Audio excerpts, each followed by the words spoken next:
So we got 10-9 ball game here, and Cookies brings down off the face-off scores on that far side. 11-9, and ladies and gentlemen, I am happy to announce I got some company here in the booth. Matt Klingus slept in a little bit after a rough night of tasting some fine whiskeys in the Vail Village.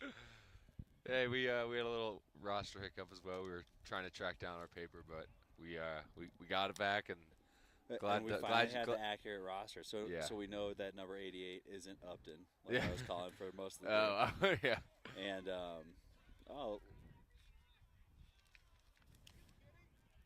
yeah, it's nice little beautiful day out in the Vail Valley. Less wind, which we've been blessed with, and not a cloud in sight. So can't ask for a better day. Yeah, it's a perfect day for championship lacrosse. Remember, we got our championship game on at 11 a.m. Mountain Daylight Time. You did find that out.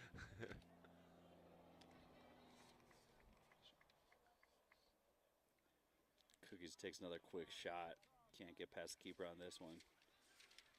Mad Dog brings it up the field, and it's Koopman. That's the pull. Again, I've been calling it Pacheco, but Matt Klingus here. He's the guy that knows all the stats, all the players, where everybody's going. You guys are going to be thrilled. We're short on a Cookies roster, but we got the Mad Dogs. Smooth voice. I think that'll be a timeout for the Mad Dogs Nationals. Well, Jamie, about a little under 8 minutes. What do you think the Mad Dogs got to do to get back and get some 2 goals and get back into this game for tied up? Man, they've had an incredible game when they've had possession. You know, I think turnovers have plagued them a little bit. But running the ball through Tallow, number 88, has been sitting just absolutely controlling it on X. I think he's got 5 goals and at least 1 assist. Last time I was updated, that's where he was standing. And it seems like the name of the tournament right now is whoever causes or whoever has the least turnovers usually is going to come out with a W. We saw that yesterday with Massachusetts. They looked strong, but the failed clears just were the Achilles heel for those guys. Yeah, and today the clear game has actually been pretty good. It's just errant passes, especially early. It seems like the sticks are dialed in. They got all the slimy balls out of rotation. Yep, got a new fresh pack. Yep, exactly. Referees are keeping a close eye on it, which you love to see. Usually it's the players that are complaining about the balls. Yep. The referees are on it up here, despite some questionable calls. So we are fresh out of the timeout with, like I said, a little under 8 minutes to go. Mad Dogs down by 2. Got to make something happen, and I think, like you mentioned, Peyton Tallow, number 88 at X, and then you also have number 9 Provost, who had one of the better games of the tournament so far yesterday. And he's had some great possessions, but I don't think he's put anything on cage today. Yep. He's shooting it wide. Here's Provost with the left to left. He's getting the looks. And they also moved Tallow from X. He draws the double there. Okay. So Tallow's been posted up on the crease here. He's It looks like Leo Johnson. Short stick match. Looks like Leo Johnson, number 5, is now at X. Here's Tallow. He has the short stick. Look for Cookies to go a little early here. Looks like Tallow's body might be ailing him. He doesn't want to do it, but he knows he has to. Gotta love to see the grit, perseverance coming through. Oh yeah. Here's Tallow taking his man to X.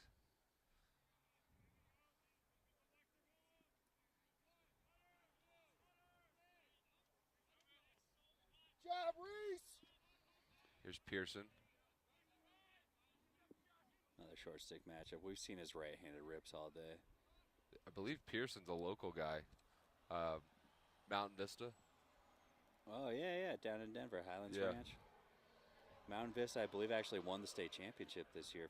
Sure, Pearson was ahead of that. Yeah, first time. Leo Hoffman, shot goes high, backed up by Owen Binder going to Dickinson.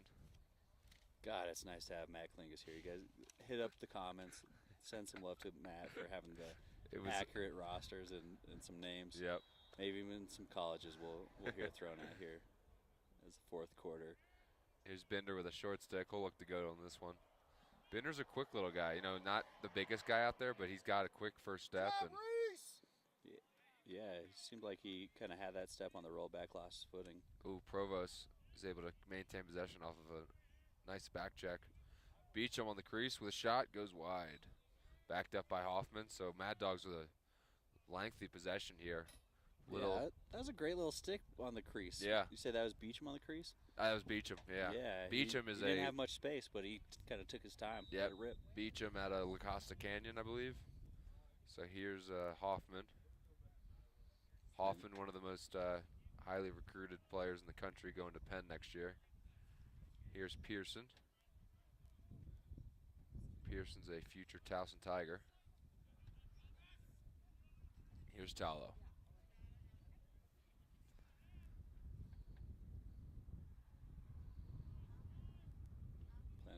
Defender loses his footing. Tallow shot, but a big save. Off the foot of the keeper. For some reason they said it ended. One of the parents. Here's Provost. He'll look to dodge the pole here. Scratch that. I think Pearson might get it, or at least looks like he's subbing off. So Mad Dogs, this is almost a 3-minute possession here. I'm sure the Cookies defense is in desperate need of a break here. Huge opportunity for Mad Dogs, and an absolute ripper. That was Cole Jackson going to Yale next year with a left sweep and stings the back right upper corner. Second goal on the day. So we got an 11-10 game. Mad Dogs down 1 with little over 5 minutes left to go in the fourth quarter of this third place matchup.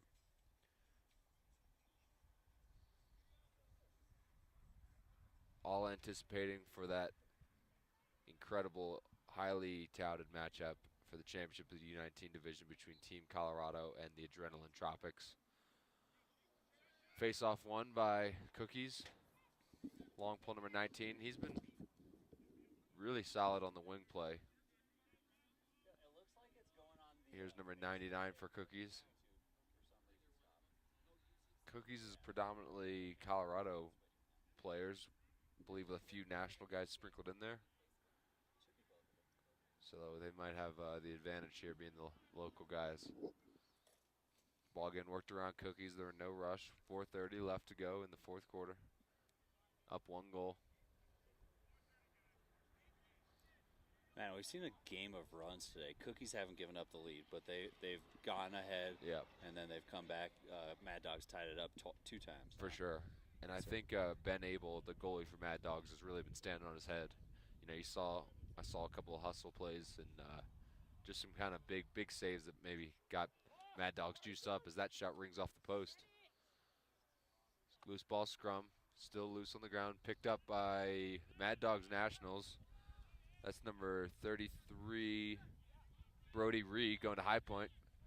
This is the Koopman going to North Carolina. Leo Hoffman. Oh, a late hit and a goal. Hoffman to Binder. And there is some yellow on the 3 flags, all thrown for that late hit on Koopman. Helmet came off on Koopman. He was fired up there. Yeah. Referees all saw the same thing, but We'll bring it in and we'll hear from it, see how egregious they want to call it here. But that was a late hit for sure. And right, with the goal, you think it's going to get waved off? I don't know. They might keep this one.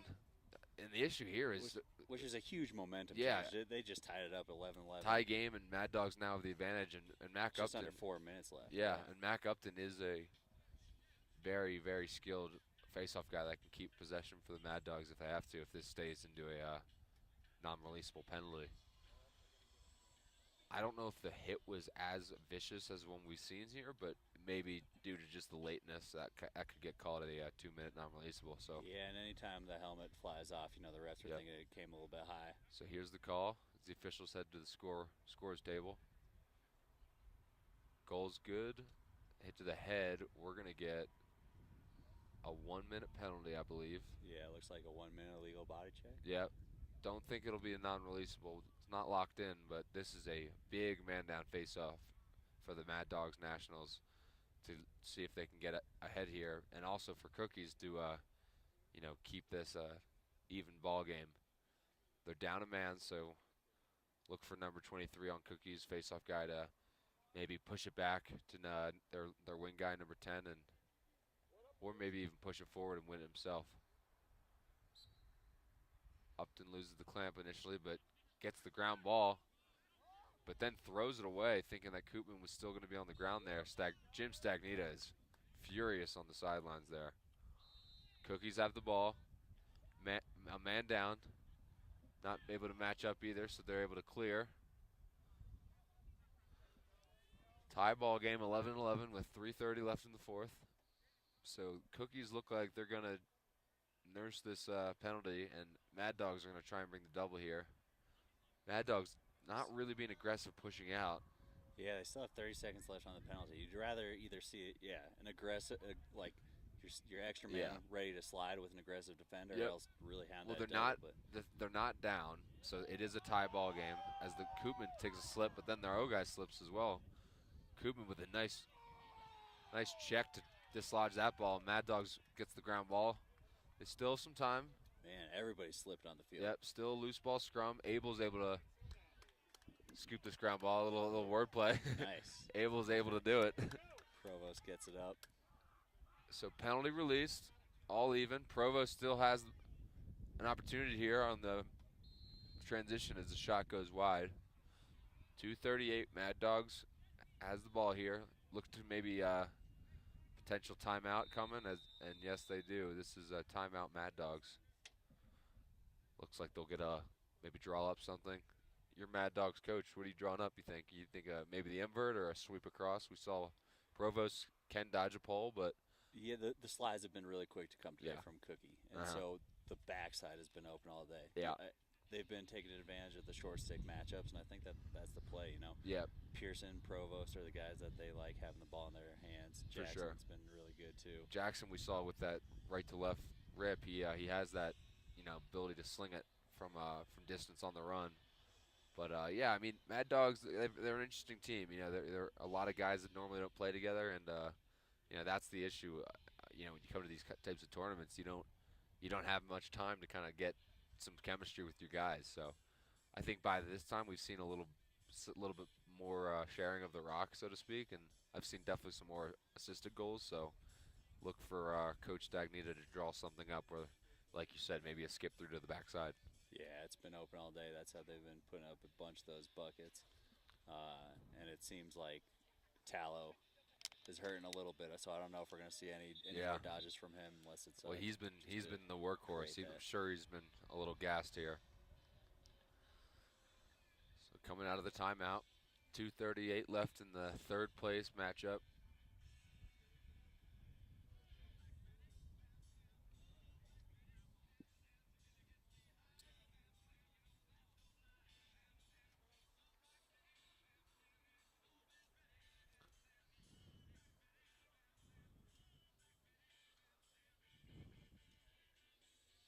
So you know Mad Dog's coach.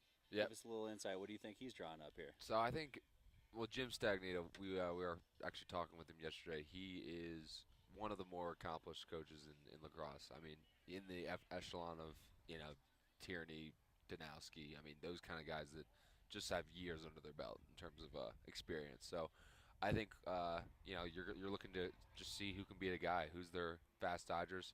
I personally like Jackson here with the cross, or with the ball in his cross, but they got so many options with this team. Beecham looked like he's been able to handle it inside. As you can see, he's starting on the crease, so they got options here. Really just trying to find theirs. So still getting worked around. They're probably going to hold it for maybe a little bit of time, but since there's no shot clock. So this is Provost sweeping left side. Got two on him. Got to find somebody open. Provost draws a shorty. He takes a rip here. Oh, but goes. Oh, I thought it went wide, but it's a big save. Wow. Goalie catches it with his body, uses his hand to put it in his stick. Refs see that. They don't like it here in the U19 rules. Stays Mad Dog ball. Great shot. Great effort by Provost, who's finally putting him on cage. Got a little short stick matchup from X coming around the top side. And Bender gets a goal near side post as he comes up the up the hash mark. 12-11. First lead of the game for Mad Dog. Yeah, 153 remaining. That was a huge call by the official. Folks, if you are wondering what exactly happened, it was a save by the Cookies goalkeeper. Ball was loose kind of at his feet, and he scooped it, picked it up with his hand to put it in his cross, subtlety, and I guess the ref called it. I personally, that's a rule I didn't know, but yeah, just gotta kind of know your rule book. Right, you see the pros doing it. Yeah, See different a lot of people doing rules, it, different tournaments have them. So that one hurts for Cookies after a big save off Provost's rip. But we got 12-11 left, or 12-11 with 1:53 left in the fourth quarter. Clean win on the drop by number 23 again. Not So able Mac to Upton's scoop up gonna- the ground ball. So loose ball hold going Cookies. So Cookies have some time here with 1:45 left to go in the third place final here. Cookies getting their guys on.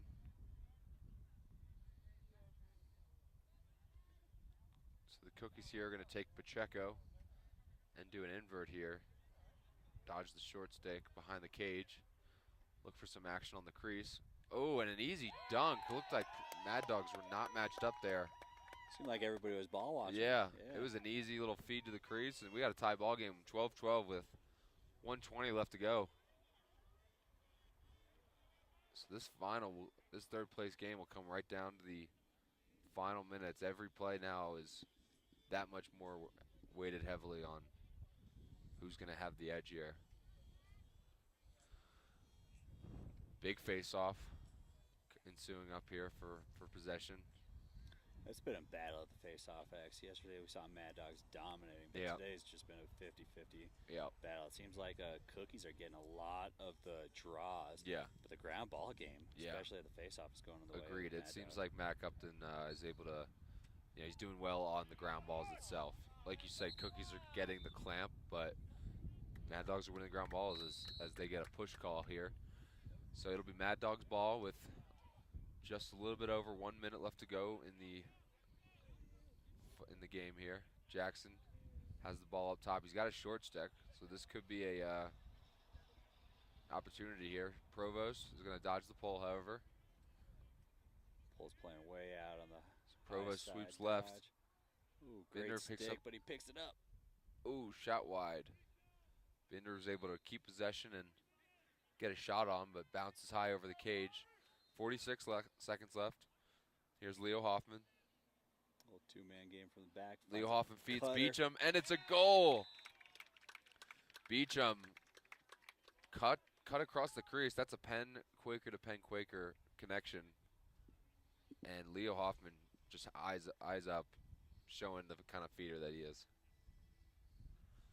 13-12 left to go in the fourth quarter here. 39 seconds left.